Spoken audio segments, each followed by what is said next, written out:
Hello, everyone. It is not just cricket, but this week it's all about cricket because we have just seen perhaps a momentous occasion in women's cricket. India winning the World Cup for the first time in front of a packed stadium at the D.Y. Patil Stadium in Mumbai. They beat South Africa in a pretty good game.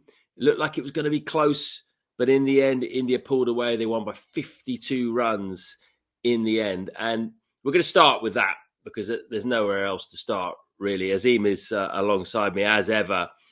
And you've got to remember, Azim, that this is an India side that had a lot of pressure on them, to deliver something. They'd never won a world tournament. They started the tournament badly as well. They lost to South Africa in the group. They lost to England, a game that they should have won. And a lot of people, including me, were starting to think, well, are they wilting under that pressure? And then they pull out of the bag in the semi-final a world record run chase, incredible innings by Jemimah Rodrigues, the whole team to chase that down. And it feels like that moment was the key moment. And then they go into the final and against a side that had already beaten them, have a couple of tricky situations, but they get the job done. Amazing scenes at the end, just complete joy, ecstasy in the stadiums. You could sense that the players all knew what that moment meant. And I'm just wondering whether this is kind of akin to when India's men's side won the T20 World Cup 2007. And that kick-started the men's team in T20 cricket, in ODI cricket as well, to go on to greater things. Suddenly the whole country had become wise to T20 cricket almost and seen it as a big thing. And they've gone on to amazing things since then. Can it not be underestimated just how huge a moment in women's cricket this is? Yeah, God, what a brilliant World Cup from an Indian point of view. And I remember chatting about it initially when they had them defeats. But you look at them defeats, they weren't like, they were close defeats. They weren't like, they weren't like India weren't off the rails as such. But you could obviously the pressure of being a home tournament. They've been very close for a while, and that in itself was building on them. But the way they've turned it around and peaked at the right time, that innings by Jemimah Rodrigues in the semi-final, just incredible. And I think the final, just a crowd that was there, you could just see how much it meant to everyone. I think what a brilliant day for Indian women's cricket. And I'm a little bit different in that I think I want them to enjoy what they've achieved before we start talking about, what it means for women's cricket. The reality is, in the last few years, the BCCI has been, investing more and more with the women's IPL, and the direction is good. What this will hopefully do is just really get its, speed up. But I think the Indian women's team need to spend a little bit of time really enjoying and being proud of what they've achieved. So, because to win a World Cup is amazing. To win it at home under that amount of pressure, when you had a bit of a rocky start, and to beat Australia, chase that down against Australia in the semi-final, just absolutely brilliant. I think for everyone yesterday, it was goosebumps watching it. It really was. It was incredible. And yeah, Indian cricket is in a really, really good place when it comes to, especially tournaments, ICC tournaments. Well, Henry Moran of the BBC is out there, and he posted something on X, which was basically two photos side by side. One was the Women's World Cup final, also in Mumbai. I think it was 2013, and hardly anyone there. And contrasted with some images yesterday. So just 12 years later, a completely different scene, packed house. Things are going to change now for these women. They're going to become massive stars in India. And I know Australia are still, in my opinion, quite a way ahead of the rest. I know they lost the semi-final, but their record over the last few years will tell you they are one of the all-time great dynasties, great teams in cricket, whether it be men's or women's. But I think this is seismic. I really do. I think now this might I know that you're right. The BCCI have been putting resources and money into women's cricket, but I think it will go to another level now. And I think they'll realise this is an opportunity, just like they did in 2007. We can really harness the people power, the talent, the pathways we can create in this country, because they should be able to do that. They should have an advantage over the rest, and rightly so. And they've got much more interest as well, in terms of it being the only sport really that people care about in India to a degree. I just wonder if it's not going to take that long for India to become the dominant team in women's cricket, to topple the great Aussies. I mean, it could take, I don't know, 3-5 years. What do you think? Yeah, listen, I think I fully agree with everything you've said there. That now it just is an opportunity to go to another level. And these girls are stars anyway, and they're going to be wake up today, 10 times bigger, really. You look at, going into an ICC tournament, you want your best players. You look at Smriti Mandana, 434 runs, Dipti Sharma. So I think they're really set up for it. We talked about, the semi-final. It needed India to have a top day and Australia to not have, their best day, and that's what played out. I think in these conditions, I think, yes, India can really, really, fly forward really quickly. I still think overall in other conditions, especially in Australia, in England, I think Australia is still so far ahead of everyone else, but that's only because their investment into their game has been ahead of everyone else for a very, very long time. So they have a pool of players, that have sort of been embedded in them pathway system for a while. But I think the key for India here is to put, obviously really emphasis into it and really try to speed it up, but also at the same time don't, because they have the ability resource-wise to really try and run quickly. Pathways and structures and systems are built over a period of time. So I think there is a bit of a thing that, they do need to speed it up. They need to put more resources in, encourage more. But I think you're going to get that naturally. Cricket's a massive sport in India. And these girls are going to be on every billboard and everything, all the ads. They're going to compete with, what I'd love to see? I'd love to see the brands and, the sponsors, really the girls start to compete with the men in that space. And that's how I think it'll go to the masses even more. And I think it will. I think you're right. I think it'll be similar to when the women's football team in England won the Euros. And then all of a sudden, now you're seeing a lot of the stars of the England women's team, football team, all over the ads, all over different brands. And they become massive, massive names very, very quickly. I also want to make... Well, and also, I mean, just making sure that, you've got some really good characters like Jemima Rodriguez. She's very well known here because, in the 100, she plays the guitar off the field. She just, very entertaining, and a lot of them really have sort of, brought their characters out. So I think it would be brilliant from that point of view as well. I'm glad you brought up Jemima Rodriguez, actually, because that interview after the semi-final, it's one of the best sporting interviews I've ever seen, actually. The emotion, she was bawling in tears. She'd been through the ringer a little bit in the last few weeks. She got dropped from the side, which was quite a big selection decision out there. Comes back in and he plays the innings of her life, a century in a semi-final to win the game almost single-handedly for her side. Just an incredible performance, really. Then she goes and does the interview and just can't hold it together. She just completely lets it go. All the emotion came out. And, I just thought it was so good to see an athlete do that, because you don't see it very often, do you? You don't see an athlete after winning a sporting occasion or even losing come out and just, there's no filter, everything comes out. They're not ashamed to do that. And I wish we saw more of that human element of stars. It was so nice to see that vulnerability.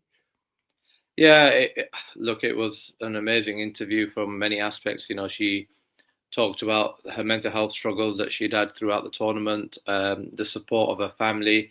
And as you say, in that moment, she just let it all go and let it all come out. And Absolutely. I think anyone listening to that interview would have just felt so happy and so pleased for her.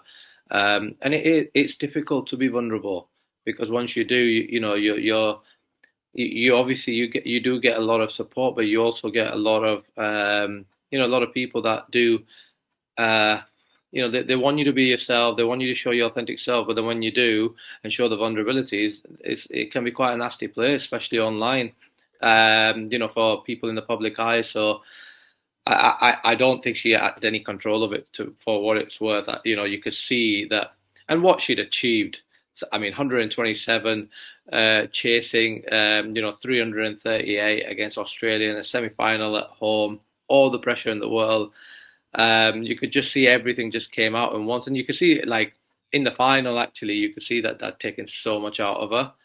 And yeah, I don't know. Like this, I think it's really difficult to show vulnerability, to show emotion. But actually, what it does do, it helps a lot of people that will be going through similar, will be feeling similar things. So I think her interview will have helped a lot of people in all walks of life because you do have them times where you really doubt yourself. You have them times where selection, whatever it is, sort of not progressing the way you'd like, etc. And the anxiety that can bring.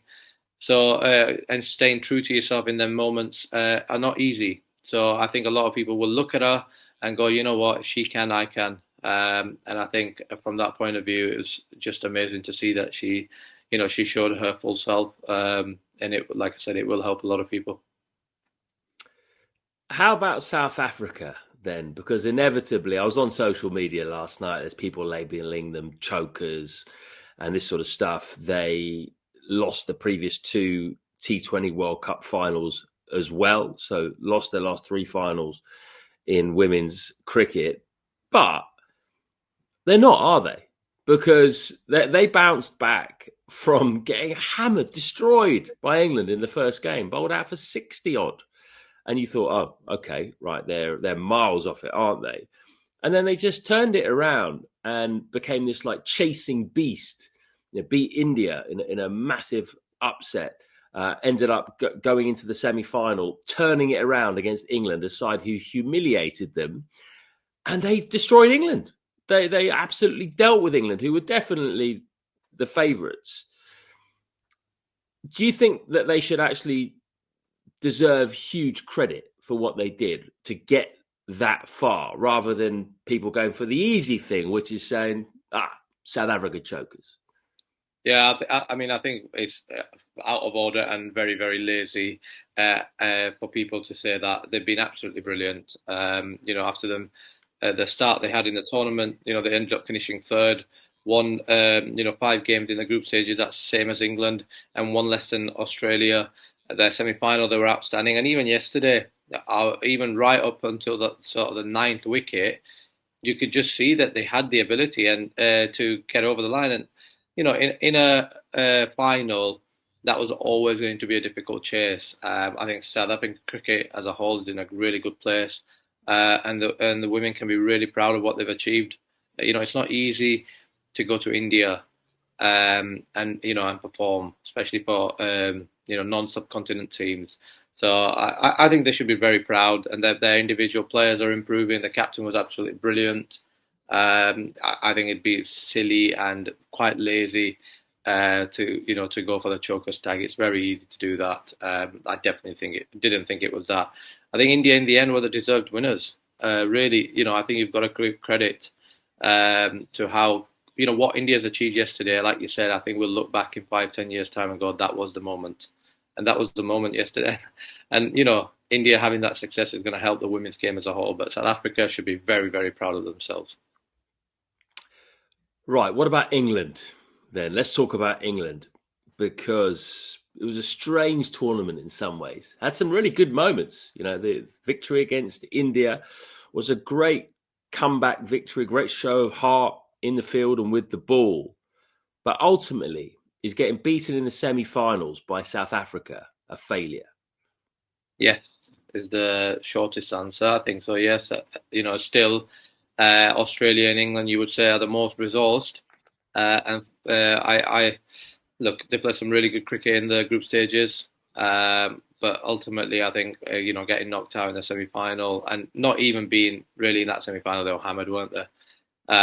It just feels like I don't know. Watching them as well, I don't know if much has changed. Yes, they look a little bit fitter, from the last couple of tournaments. You can see Charlotte Edwards is is taking the team or got the team back together a little bit. You can see that, but ultimately, results are what matters. And I like I said, it's quite a weird tournament because you don't want to criticize them because they did play some good cricket, but the expectations once you start obviously resourcing and being so far ahead of the others when it comes to resource and investment into the game, I think in a way it's a good thing, and that a semi-final exit we're not happy with. That shows that the expectations are high, but it's just I just feel like still still a long way to. I didn't at any point, even while they were playing the decent cricket, felt like England were going to win the tournament. That I don't know how to put that across. That's the best way I could put it. Even while they were winning, I just felt like they weren't going to win the tournament. I think I had the same feeling. Actually, I felt like England were just kind of hanging on, sort of relying on a bit of magic or a bit of luck to get through to the final and then see what happens. So what's the problem then? What's the issue? As you say, England are really, really well resourced, got some good players. What is the problem at the moment? What is the difference between England and getting over the line in a big tournament or a big series at the moment? I think there's a bit of reliance on a few players. I think that they're too heavily reliant on some of the players. I think also if you look at if I look at Australia, they're the pinnacle, right? Well, now India as well, obviously. You look at the depth in the batting. It just feels like there's a lot more there. Whereas with England, you always feel like if Nat Brunt, there's a lot revolving, and then Heather Knight. And away from that, I don't feel like someone can win a game from a batting point of view. Look, fitness has been spoken about several times by several people now, and that's they're still clearly lacking from compared to the other teams in that as well. So that's going to change. But I feel like now that Charlotte Edwards is there, and she's very successful, and I think she's brilliant for what it's worth. And I think slowly she's starting to get the culture to move in the right direction. There's been issues within the women's team with culture. I think Kate Cross talked about it. And I think it's just getting back to, I think English cricket as a whole, and we're going to go into the men's in a bit as well, has got into this thing of we're here to entertain. And within that, they've actually, I don't know, they've become a bit arrogant, I think, in that, well, we don't need to care about results. We're just here to entertain, and forgotten that actually, you've got to win games. And I feel like that culture is starting to clearly shift, but still a little bit to go.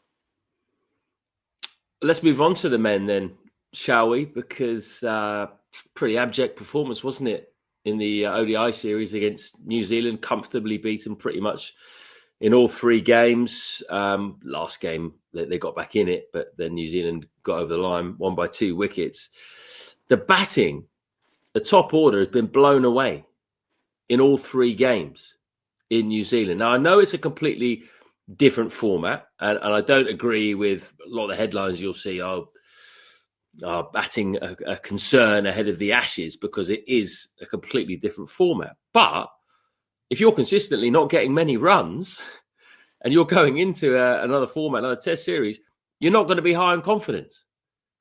Well, for me, it's the mindset, it's the attitude that's a concern for me, and that shows within the batting. And listen, we're now there, right? We've had this conversation many a times. A lot of people will have pros and cons of it, the attitude of the England team, and ultimately this Ashes series and the results of it will decide whether the last 3 years, 4 years, has been the right way or the wrong way. Ultimately, you're going to be just, sort of scrutinised around the Ashes series. I think the concern for me is they keep getting bowled out, and you speak to them, and I think we had this debate a while ago about Bazball and this attitude and what it brings. And I remember my biggest concern always with this has been when it's going right, it's brilliant, it looks good, but the consistency level of it is going to be low because your risk is so high. But the problem you'll have is when it starts going wrong, you won't quite be sure as to what to do because you've gone so extreme in like, oh, we just go out there. So, every time they get bowled out or every time they have a bad day, it's like, oh, we didn't go hard enough. Or we should have gone harder. And it's like, hold on a minute. You've just, you've not batted 50 overs. You need to just settle in. Like the response, I feel like they don't quite know when it goes wrong, why it's gone wrong, because they've just got this thing in their head that they just need to go harder. They just need to go harder. And so I think there's a massive sort of concern for me, just from an attitude point of view, as to how they're going to approach this. I'll be honest, this Australian team is, it's there for the taking, and I just sense and I feel, and I have done throughout these last few years, is that we'll look back at this time and we've sort of gone, we compare it to just before the Bazball era or before McCullum era, but actually there was a lot going on with COVID and stuff like that. Test cricket is really very much three teams. And we've sort of really, I don't know, I think we've got too carried away at times because we've got some very good players. We've got a lot of very good talented players, and I just feel like sometimes they just get so they're frustrating to listen to because the language is like, oh yeah, we should have gone harder. Oh, we're the best. I think Brooks said something like, oh, we've got some of the best players in the world. We should have just gone harder. I'd rather him just keep running down the pitch and hitting it up in there. Now, for what it's worth, in a team environment, behind the scenes, I actually understand where he's coming from and giving that clarity to your players, etc. But not in the media, not in front. And I just feel like they're going to keep, if they don't start well and they don't really have much of a preparation, which has already been criticised, if they don't start well, I think their perception of what to do and how to sort of put it right is completely off, and it could spiral. So I think there's a concern, but look, Joe Root's going to be fine. He's going to be fine. I think there'll be. I do agree with Brendan McCullum. I think they'll be better for the run. Jamie Smith's not going to be opening the batting. He'll be fine. Ben Duckett, again, listen, obviously he's going into it. He's had a very successful last couple of years, but, Australia is going to be a challenge. Is he a worry, though, Ben Duckett? Because I didn't think I'd be saying this, because Ben Duckett, for me, has been a banker for a few months now. But he's been off it for a bit in white ball cricket, hasn't he? He didn't have a good 100. And he's not been at it really since then. He had a poor New Zealand series. He even nicked off, didn't he? Which he hardly ever does, to be honest, considering how often he plays at the ball. But I'm just starting to get a bit concerned about him. He's going into an Ashes series, a big series, not in good nick. Yeah, listen, concern's probably not the word for me. I think there's question marks of Ben Duckett. I think there's question marks of Zach Crawley. I think in a way, because we've been talking about Australia's batting, England's fit bowlers or not fit bowlers. There's hardly been any conversation about England's batters. Zach, Ben opening batting over there in them conditions. There's a lot of pressure there. There's pressure on Ollie Pope. There's a different type of pressure on Joe Root with the 100 stuff. So there's a lot of questions about England's batting lineup as well, which, there's been a lot of chatter about Australia's. England's batting lineup has got to be a concern, because if the pitches are what we're being told, and England are going to go out and play shots, I don't know. I think they're going to leave themselves short. And if they don't, in Australia, if you don't score runs, you've got no chance. What about Jacob Bethel? Has he blown his chance of batting at 3 in that first test? To be honest, I don't understand this real sort of. Listen, Jacob Bethel's a very good talent. He's, in time, hopefully going to become a very good player. You can see there's a lot of things. I don't understand why. But you would all of a sudden create this conversation around whether he should play in front of Ollie Pope. I don't agree with it. Ollie Pope's been your vice captain, played over 50 Test matches. You've put so much investment into him. Jacob Bettles hardly played any cricket. It's Australia in Australia. For me, it would have never been the conversation, but clearly it has. Clearly, this is a conversation, and I think from that point of view, if they were staying true to what they say, then this is a different format. It doesn't matter. It's how he starts in Australia. Um, but for me, I wouldn't even, it wouldn't even been a consideration. Ollie Pope starts, and then, then look, if he really struggles and you feel like Jacob Bettel's in good nick, then you can bring him in. But I don't understand why we've sort of created this pressure onto Ollie Pope, which, again, there's a lot of question marks over him, and even in Australia with the bounce and with the way he jabs at the ball, I'm concerned about his technically.